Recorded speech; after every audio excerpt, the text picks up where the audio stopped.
Butch, good to see you. Thanks so much for joining us. Thank you. So connect the dots for us. Why do you think that restaurants in the U.S. will see a negative impact as a result of this? We're concerned because now it's travel season. People come for vacations and they're canceling. They're not coming. They're worried about their money. So because it's too expensive. Of course, too expensive, and their money's worth less over here. So they're like, what do? They stay home and they, hopefully this economy will grow over there and they can come back maybe next year. Yeah, it doesn't help us now, though. So you really count on that tourism money, sure, particularly in the summer. For summertime locations, and they come to New York and they come out to Long Island to our places, and they're not coming. So we have to work real hard now and get the local people, the people that live in Long Island and New York, to come out, and visit our places. Yeah, complete opposite in terms of the reason to go to Europe, because right, your dollar will be able to buy you more stuff right now. So tell us about your marketing strategy then, because you guys are great entrepreneurs. You now have to adapt to this new environment. So what are you going to do? Well, the stay vacationers, people that are local that are not going to go to Europe or whatever they're worried about, we have to attract them to our places and make it more enticing for them to come, specials and this and that. And we hope that this will change towards the end of the summer. The market seems to be going up a little bit. Maybe they'll loosen up and they'll come. That's what we're really worried about. How much is terrorism a concern for these people, for people who are traveling to here or traveling over there? Well, traveling over there is more of a concern. That's what we find. People are staying local, which is good. That'll be a good offset for the people that aren't coming.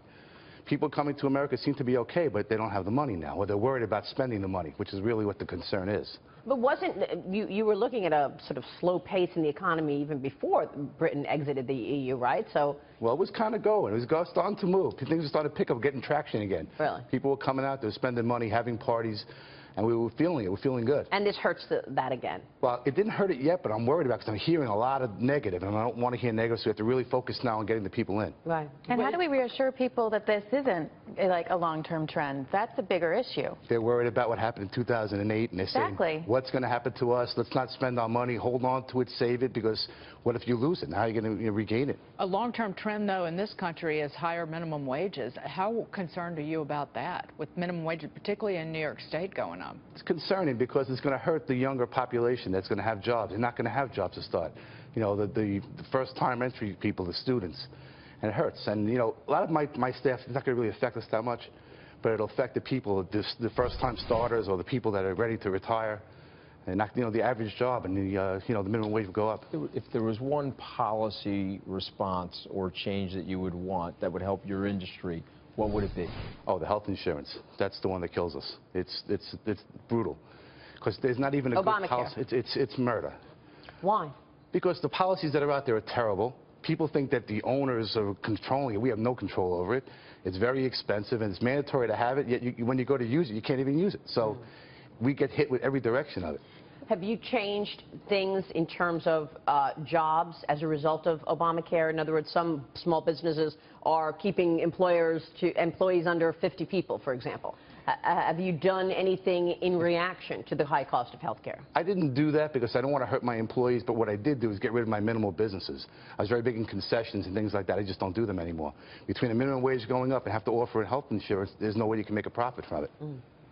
Do you think that the administration understands that? I mean, they could care less. That's my feeling, because they're not looking at the little guy. They're looking at big companies and saying they can handle it, they can afford it. You'll find a way to get the money. There's no way to get the money. You have to take it out of somebody's, salary or raise prices. And how do we get? I mean, to me, this is a really big issue because people want small businesses to flourish. People want small businesses. People believe that small business is the driver of the economy. So how do we help people understand how hurt the small businesses are? I mean, how does that play out? Well, they're very hurt because it's very hard to start a small business today. How would you even start? Everything is, there's so many rules and regulations and expenses, you couldn't possibly open it up. And it's a very big concern because without the small business, that's the backbone of the economy. That's all the jobs. That's all the, the everyday people that spend money. And people wonder why Donald Trump won the Republican nomination, because this is a conversation that, being the child of small business owners, I mean, we both are. We've had this conversation our entire lives about how people in Washington and the political leaders, they just don't understand. No clue. They're behind a desk and they're just making decisions without even checking on us. George McGovern, when he left the Senate, he started an inn in Connecticut, and the inn failed. And then he wrote an op-ed in the Wall Street Journal. He said that the regulations that I put in place while I was a senator caused my inn in Connecticut to fail. And he said he didn't realize once he got into the private sector, how burdensome these regulations were. Sure. He published it in the Wall Street Journal about 20 years ago. It's very burdensome. They don't realize that, we're trying to make a living, and you're working on, small margins to grow, and it's very, very hard. And you take those little margins and keep chipping away at it. That's why there's so much closure. Look around. There's stores for rent everywhere you look. Do you think a Donald Trump presidency changes that? I do. I think the Donald Trump presidency, he's a person in business. He has a lot of employees. He understands the needs of employees and small business. Well, he said he's going to leave the minimum wage debate up to the states. That's fair. And you're comfortable with that? I am, because if the state knows what's it can pay and what people can afford. Yeah. Well, Governor Cuomo, though, is the one really pushing this. By the way, we might be in the wrong state. Yeah, you probably are in the wrong state because Cuomo. This is really. But you see, it is a good strategy for candidate Trump, because now all of a sudden you got all these laboratories, and you'll see some labor migration to the better pro-business states. Yeah. Well, he understands business. It's typical. He's out there. He's in the street. He grew. Where the other, Obama was never in business. He doesn't understand it. It's by his people telling him what to do.